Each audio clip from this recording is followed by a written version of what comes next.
Hello guys, कैसे हैं आप सब। आज की इस HTML सीरीज के ट्यूटोरियल में आज हम देखेंगे HTML इमेज टैग के बारे में। तो HTML इमेज टैग यूज़ किया जाता है वेब पेज में अपने इमेज को डिस्प्ले करने के लिए। तो आप किसी भी टाइप की इमेज को वेब पेज में डिस्प्ले कर सकते हैं इमेज टैग का यूज़ करके। तो इमेज टैग जो होते हैं वो एम्प्टी टैग होते हैं और यह सिर्फ एट्रीब्यूट जो है उसे कंसिडर करता है। अगर आपने टैग और एट्रीब्यूट्स के बारे में नहीं पढ़ा है तो आई डिस्क्रिप्शन पे लिंक है, उसके बारे में आप पढ़ लीजिए कि वो जो टैग है और एट्रीब्यूट्स है वो क्या होते हैं।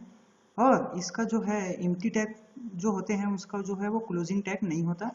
तो सिंपल सा अगर सिंटेक्स देखेंगे आप इमेज टैग का, तो यहाँ पर देखिए इमेज टैग जो है एसआरसी है और एट्रीब्यूट है एसआरसी। इंपॉर्टेंट एट्रीब्यूट होता है एसआरसी जो है, क्योंकि ये जो है वो उस इमेज का पाथ और सोर्स डिसाइड करता है जहां से आप इमेज ला रहे हैं, जिस इमेज को आपको वेब ब्राउजर में दिखाना है। तो सोर्स जो है वो बहुत इंपॉर्टेंट टैग होता है, यहाँ पे इंपॉर्टेंट एट्रीब्यूट होता है। और यहाँ पर देखिए हाइट और विड्थ एट्रीब्यूट है यहाँ पे।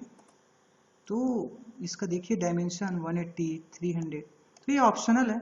अगर आपका इमेज आपको लग रहा है कि इमेज बहुत छोटा है या बहुत बड़ा है इमेज, तो आप हाइट और विड्थ देख के उसे एडजस्ट कर सकते हैं।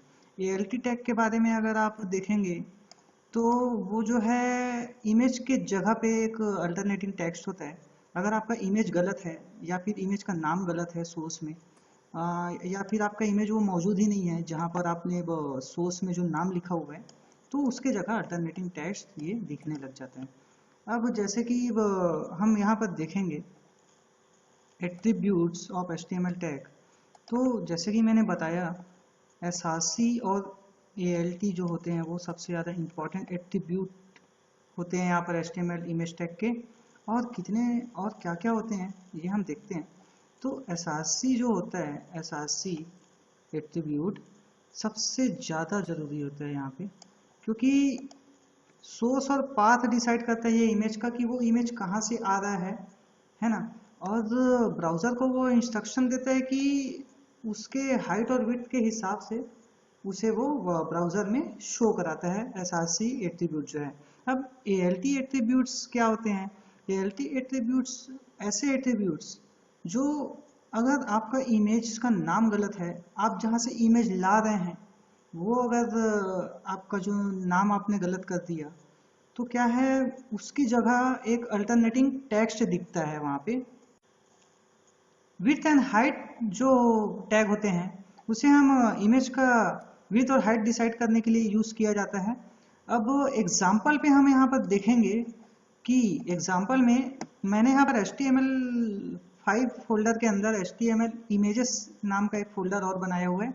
और HTML इमेज फोल्डर के अंदर मैंने यहाँ पे index.html, another page.html, red rose GIF का एक इमेज रखा हुआ है और रोज इमेज, ट्री इमेज।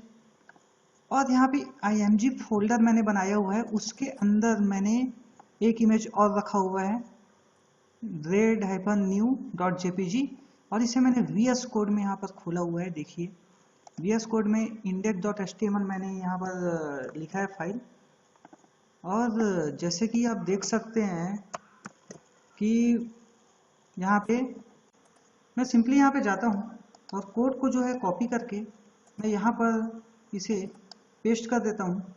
अब यहाँ पर आप देखेंगे इमेज जो है इमेज टैग के अंदर SRC यहाँ पर एट्रीब्यूट है। SRC एट्रीब्यूट जो है वो पाथ डिसाइड करता है इमेज का पाथ क्या है, कहाँ पर है वो इमेज, कहाँ से आ रहा है।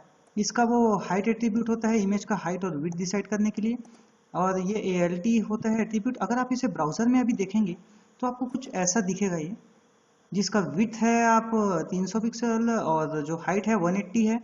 अगर आप इसे थोड़ा सा बढ़ा देंगे, देखिए आप यहाँ पे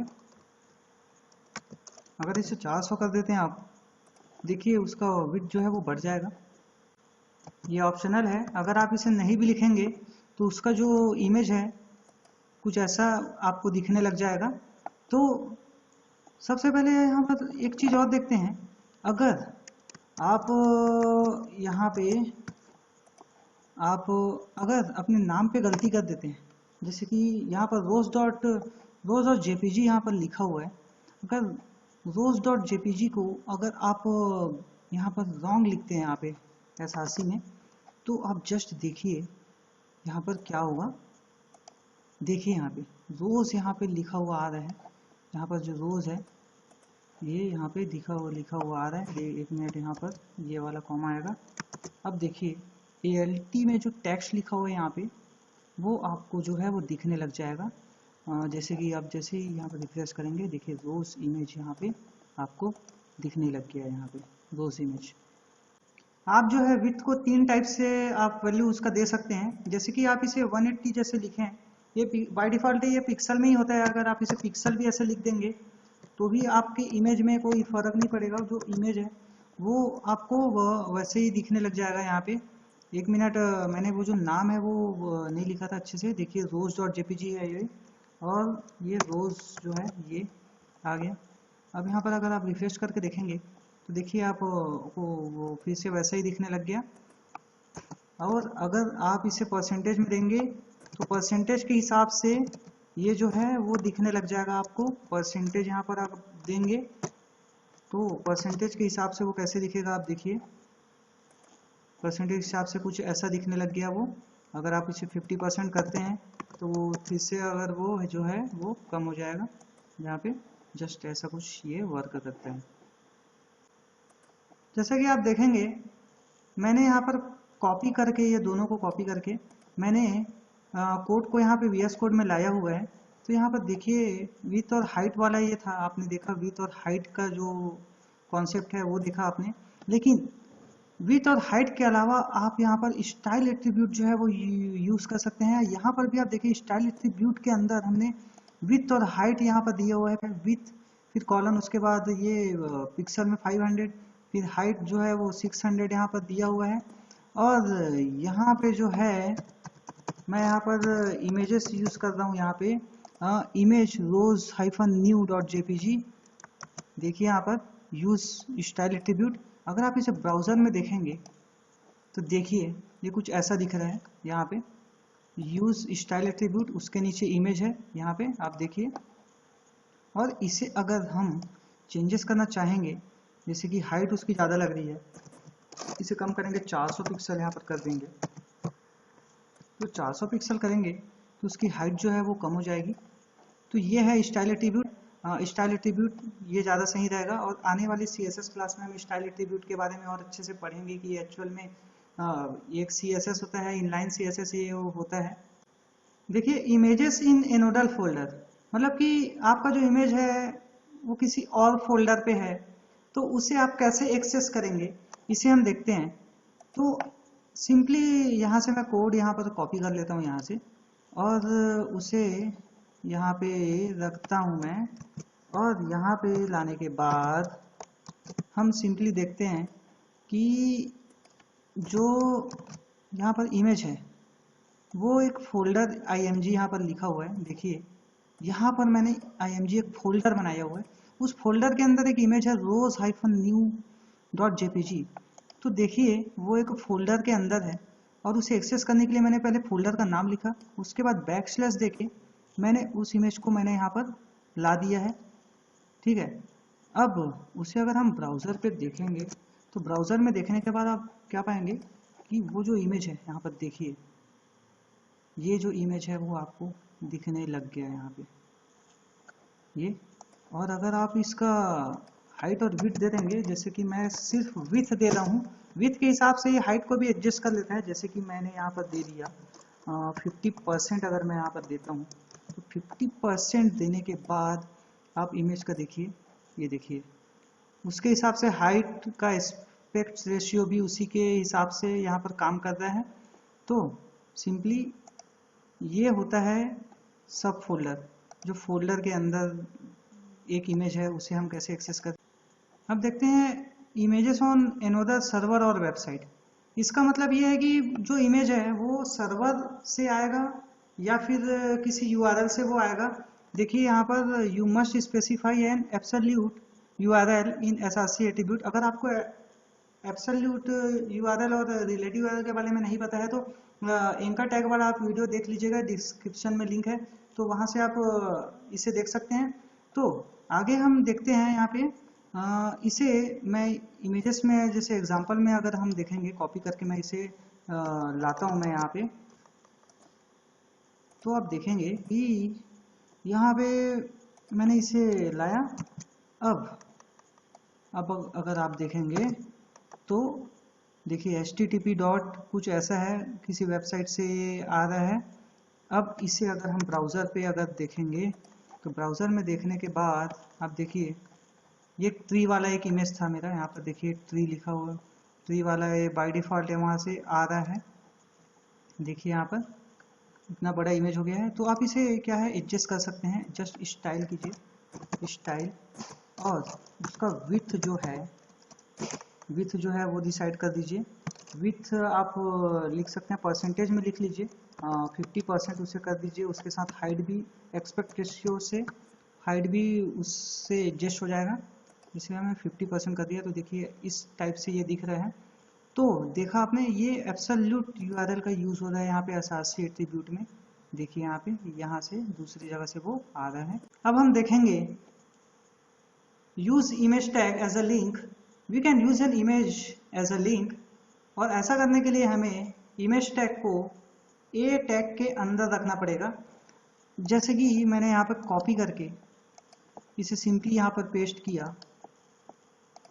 अब देखिए यहाँ पर जो AHREF है, यहाँ पे HREF के अंदर मैंने ये वाला जो है अपना पेज का नाम लिख दिया। यहाँ पर पेज का नाम देखिए एनोदर पेज मैंने यहाँ पर बनाया हुआ है। देखिए index.html के ऊपर जस्ट एनोदर page.html है। यहाँ पर जैसे ही हम क्लिक करते हैं देखिए यहाँ पे दिस इज एनोदर पेज, ये आपको शो हो जाएगा, मतलब कि वो दिस इज एनोदर पेज है। और उसके अंदर एक इमेज है, और H2 में देखिए आप go back to main page, ये कुछ ऐसा लिखा हुआ है। और उसके अंदर एक और इमेज है। देखिए एंकर टैग के अंदर मैंने इस इमेज को रखा हुआ है। जैसे ही उस दूसरे पेज में अगर उस इमेज में हम क्लिक करेंगे तो आपको ये यहाँ पर पहुँचा देगा, जो HREF में हमने जो यहाँ पर पेज लिखा हुआ है, पेज का नाम लिखा हुआ है। मतलब आप वापिस index.html में आप आ जाएंगे। जैसे कि सबसे पहले हम इस इमेज में क्लिक करके एनोदर पेज में पहले जाएंगे। यहाँ पर देखिए, अब ब्राउज़र में हम इसे देखते हैं। पहले ब्राउज़र में जैसे मैंने क्लिक किया, यहाँ पर देखिए use tag as a link, एक इमेज आया। उस इमेज में मैंने देखिए ध्यान से क्या दिया है, ये इमेज में जैसे ही हम क्लिक करेंगे वो क्लिकेबल है क्योंकि एंकर टैग के अंदर है। जैसे हम क्लिक करेंगे आप इस वाली जगह पे आप पहुंच जाएंगे। और मैंने इसे जैसे ही क्लिक किया, आप देखिए आप दूसरे पेज में आ गए, एनोदर पेज में आप आ गए हैं। और सबसे नीचे में मैंने एक इमेज दिया हुआ है। यहाँ पर देखिए इस कोड में पहले दिस इज एनोदर पेज, उसके बाद एक इमेज, अब उसके बाद go back to main page, और उसके जस्ट नीचे सबसे नीचे मैंने एक GIF इमेज दिया हुआ है। यहाँ पर देखिए GIF इमेज दिया हुआ है। अब GIF इमेज में आप देखिए जैसे ही मैं क्लिक करता हूँ यहाँ पे, तो देखिए यहाँ पर index.html में वो वापस चले जाएगा। जैसे कि आप देखिए ये मैंने क्लिक किया और यहाँ पर आप वापस यहाँ पर आ गए। आप जो है एनिमेटेड इमेज का भी यूज़ कर सकते हैं। आप PNG, JPG, GIF टाइप के फाइल्स भी यहाँ पर आप आराम से यूज़ कर सकते हैं इमेज टैग के अंदर। और याद रखिए इमेज का नाम जो है हमेशा केस सेंसिटिव होना चाहिए। कहने का मतलब ये है कि यहाँ पर जैसे कि आपने इमेज का नाम रेड रोज लिखा है, तो आप ऐसा नहीं कि रेड को कैपिटल RED करके अगर कर देंगे तो ऐसा नहीं चलेगा। जैसा है वैसा ही नाम वो होना चाहिए। और आगे अगर आप देखोगे इसका एग्जाम्पल जो है एनोदर पेज का, देखते हैं हम यहाँ पे एनिमेटेड इमेज का। यहाँ पर देखिए ये मैंने कॉपी किया, जस्ट सिंपली यहाँ पर मैंने इसे लाया। यहाँ पर index.html में वापस आते हैं हम। यहाँ पर मैंने इसे रखा एनिमेटेड इमेज को, और यहाँ पर देखिए एनिमेटेड इमेज यहाँ पर मैंने GIF यूज़ किया है यहाँ पे image.src। अगर इसे ब्राउज़र में आप अगर देखेंगे तो देखिए ब्राउज़र में यहाँ पर बहुत छोटा दिख रहा है ये। इसे मैं हटाता हूँ स्टाइल को, ये यहाँ पर मैंने इसे हटा दिया। अगर आप अभी देखेंगे तो देखिए GIF इमेज कैसे लग रहा है यहाँ पे। और जैसे कि GIF इमेज के अंदर मैंने यहाँ पर देखिए ये HREF के अंदर है, मैंने लिंक दिया हुआ है। तो यहाँ पर जैसे ही आप क्लिक करते हैं आप उसी पेज में वापस चले जाते हैं। तो ये एनिमेटेड इमेज है GIF। आई होप गाइस आपको ये वीडियो पसंद आया होगा। अगर वीडियो पसंद आया तो लाइक कीजिए, शेयर कीजिए, कमेंट कीजिए, अपने दोस्तों के साथ शेयर कीजिए इसे, और सपोर्ट करते रहिए। और मिलते हैं गाइस नेक्स्ट वीडियो पे। Thank you for watching.